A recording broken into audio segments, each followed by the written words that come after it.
आइए, अभी अभी कुछ समय पूर्व दिल्ली में एक बैठक हुई जिसमें ऑपरेशन सिंदूर की सफलता पर कैबिनेट ने और सर्वदलीय एक बैठक हुई। उसमें सेना को बधाई दी, देना भी चाहिए। अब कैबिनेट मंत्री हैं कि जो पूरी कैबिनेट है, सभी दल के लोग बैठे हैं, सभी आतंकवाद के खिलाफ है, सभी सरकार के साथ। ये तो देना चाहिए। कुछ बातें हो सकती है कड़वी हुई होगी, उसका हम यहाँ कोई विवरण नहीं देना चाहते, परंतु हमें तो अब एक बात स्पष्ट हो गई कि ऑपरेशन सिंदूर के तहत सेना ने हम जो जैसा चाहते थे, हमने जो सुझाव दिया था उसके अनुरूप आतंकी ठिकानों पर एयर स्ट्राइक की। और अच्छी बातें करना चाहिए। और जैसे मुझे अभी अभी सूचना मिली है कि 90 से अधिक आतंकवादी मारे गए। ये आतंकवादी जो है ना, ये वहाँ पर ट्रेनिंग लेकर भारत में घुसपैठ करके आतंकी हादसों को जन्म देने वाले थे। चलो एक खात्मा हुआ कि अब भविष्य में क्या होगा क्या नहीं होगा ये भी अब सबको सामने आएगा। और ये आतंकवाद है ना, किस प्रकार से अपनी नई नई नीतियाँ लागू करेगा, इसका भी बहुत जल्दी खुलासा होगा। अब यहाँ पर है ना, ये सेना का शौर्य है। हमारी सेना इतनी सक्षम है कि वह हर संकट से निपट सकती है। ये हम भारतीय सेना को बधाई देते हैं। और हम इस सरकार को भी अब क्या कहें, बधाई तो क्या दें। हाँ, फिर भी अब बधाई देंगे ही, क्योंकि उन्होंने युद्ध की बजाय आतंकी ठिकानों पर हमला करने का योजना बनाई, उसको मूर्त रूप दिया। ये ये जो हमारे पीएम मोदी जी हैं, अमित शाह हैं, राजनाथ हैं, डाबोल है, इनका नहीं, ये तो सेना की योजना है। सेना ने अपना कर्तव्य दिखाया। अब सेना के शौर्य को आप अपने ढंग से भुनाने का जो भी प्रयास करोगे ना, करते रहो, हमें इसमें कोई आपत्ति नहीं है। सारा समूचा विपक्ष और देश की 147 करोड़ जनता सेना के साथ है, सेना के साहस की प्रशंसा कर रही है और हमेशा सेना के साथ थी, है और हमेशा रहेगी।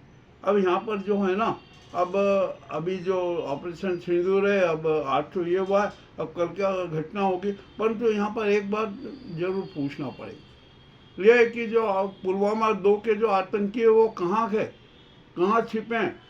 सबसे पहले तो उन पर भी एयर स्ट्राइक होना चाहिए, वो ये बहुत ज़रूरी है। क्योंकि जिन्होंने हमारे यहाँ पर 28 निर्दोष लोगों की जानें ली है ना, उन पर उनके ये जीवन लीला समाप्त करना चाहिए।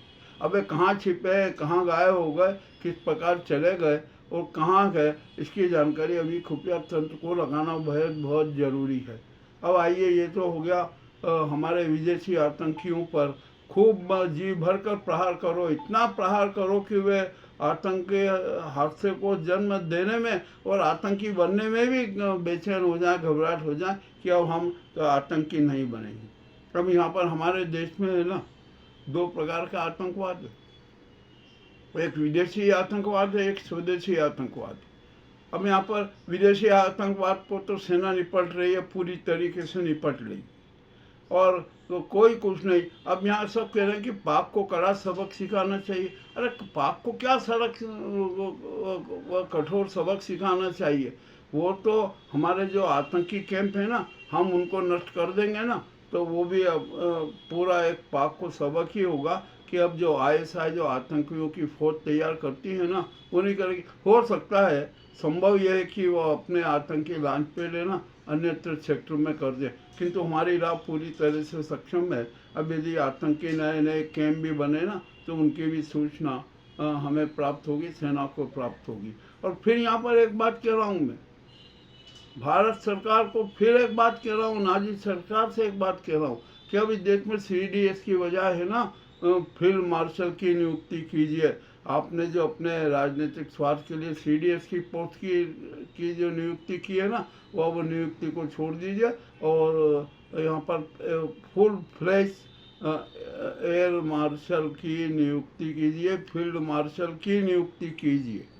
ये ऐसा होना ज़रूरी है ताकि जो फील्ड मार्शल बनेगा ना, वो पूरी सीमाओं की रक्षा कर सकेगा और विदेशी आतंक में क्या हो रहा है, हमारे दुश्मन राष्ट्र क्या क्या करना है, इसकी सारी गतिविधियों का संकलन उनके पास में रहेगा और उनको मुंह तोड़ जवाब देने के लिए किस प्रकार की योजना बनाई जाए, ये हमारा कहना है। फिर भी हम हमारी भारतीय सेना का को बहुत बहुत धन्यवाद देते हैं कि उन्होंने कम से कम 90 आतंकवादियों की जीवन लीला समाप्त कर दी, ताकि यही 90 आतंकवादी भारत में आकर न जाने कितने लोगों की जान लेते, घुसपैठ करके कहाँ कहाँ हादसे करते, एक ये संभावना समाप्त हुई। अब ये सेना के छोरे को जो ये नाजी गैंग है ना, ये भुनाने की भी प्रयास करिए। अरे भुनाओ यार, खूब भुनाओ, जितना भुना सकते भुनाओ। देश की जनता को सब पता है क्या हुआ है, हमें भूल नहीं सकते। और अब जो ये यहाँ पर है ना, पुलवामा कांड के अपराधियों को भी सज़ा देना होगी, किसी भी हालत में सज़ा दीजिए। यदि आप उनको सज़ा नहीं देते हैं ना, तो इसका मतलब ये कि आप पक्षपात करते हैं। ये हमारा पुरजोर मांग है कि जो भी पुलवामा 2 के में लापरवाही बरतने वाले सभी पर कठोर से कठोर कार्रवाई की जाए, चाहे वो सरकार का मंत्री हो, चाहे सरकार हो या कोई अन्य लोग हों। ये काम हमें करना बहुत ज़रूरी है।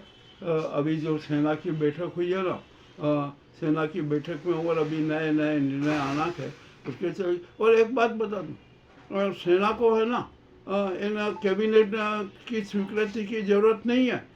सेना अपने आप काम करे, वो निष्पक्षता से काम कर ले, स्वतंत्रता है उसको पूरी। और कभी भी आप है ना ये कैबिनेट को मत बताए कि हम ये सेना यहाँ पर ये काम करने जा रहे, क्योंकि हमारे यहाँ देश में गद्दारों की बहुत फौज है, कदम कदम पर गद्दार हैं।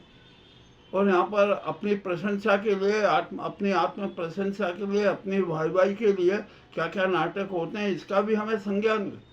तो हमारा सेना प्रमुख जो भी है, CDS हैं जो हैं, और सभी तीनों सेनाओं के अध्यक्षों से अनुरोध है कि वे जो कार्रवाई कर रहे हैं ना, उसकी जानकारी पूर्व जानकारी कैबिनेट को न दे, कार्रवाई कर दीजिए, उसके जो परिणाम आए उसको बता दीजिए कि हाँ सेना ने इस प्रकार का परिणाम प्राप्त कर लिया। उसके बाद वो भुनाते रहेंगे, हम जानते हैं भुनाएंगे, उनकी आदत है, वो भुनाते रहेंगे, इसमें कोई शंका नहीं है। अभी जो ताज़ा जो घटनाक्रम हुआ है ना, उसकी हम आपको जानकारी प्रस्तुत कर रहे हैं। अब आगे देखिए, अभी तो ये जो गोदी मोदी मीडिया है ना, ये क्या क्या प्रशंसात्मक काम करेगा, मोदी जी को किस प्रकार के हाईलाइट करने का करेगा, इसका भी हमें पता, और 147 करोड़ जनता को भी पता।